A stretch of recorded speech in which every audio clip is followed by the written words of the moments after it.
আইনের চোখে মাফিয়া, মানুষের মনে মাসিহা।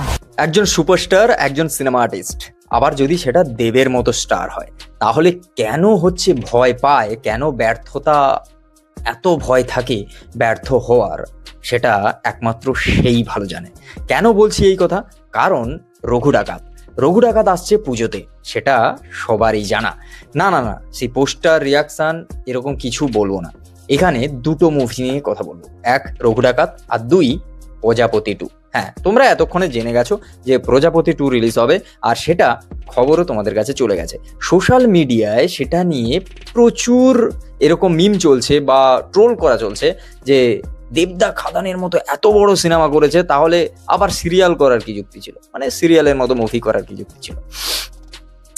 এই আর্ট ফিল্ম কালচারটা যেভাবে এসছে আর সেটাকে যেভাবে সিরিয়ালের তকমা দেওয়া হচ্ছে, জিনিসটা তা নয়। আপনারা যদি বোঝেন, যদি আলোচনা করেন, তাহলে আপনারা সেটা জানেন ভালো করে। কিন্তু কেন ভয়ের কথা বলছি এখানে?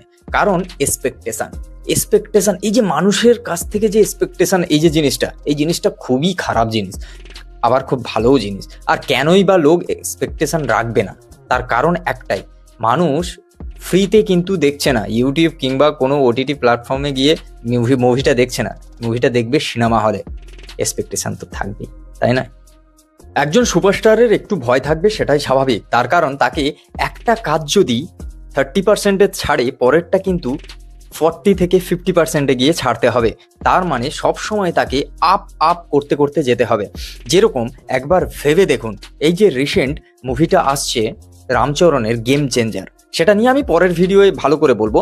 সেটা ট্রেলারটা আমি কিছুক্ষণ আগেই দেখলাম, তবে সেটা নিয়ে পরে বলছি।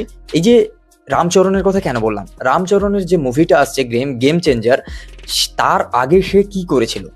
RRR।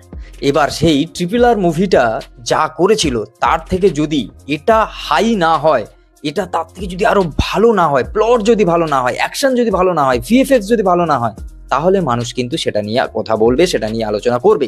যেটা হয়েছিল প্রভাসের বেলাও কিন্তু তাই হয়েছিল, যে যখন বাহুবলী 2 আসে, তারপর কিন্তু মানুষের এক্সপেকটেশন আরো হাই ছিল। তারপরে যখন সাহু আসে, অতটা ভালো না করলেও তবু ঠিকঠাক ছিল। রাধেশ্যাম বলে যে মুভিটা, যখন লাভ স্টোরি মুভিটা যখন আসে অ্যাস্ট্রোলজির ওপর বেস করে, তখন কিন্তু মুভিটা ফ্লপ খেলো। কেন?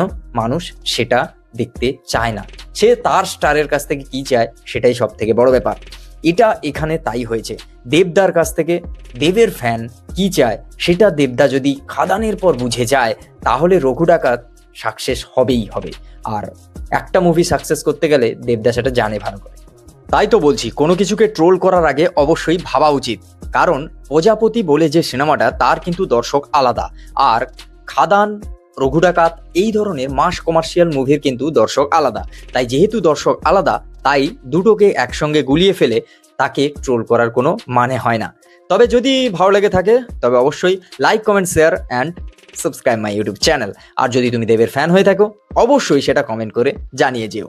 তো চলো, দেখা হচ্ছে নেক্সট ভিডিও। খুব তাড়াতাড়ি আসছি গেম চেঞ্জারের ট্রেলারের রিভিউ নিয়ে। চলো বাই, দেখা হচ্ছে নেক্সট ভিডিও।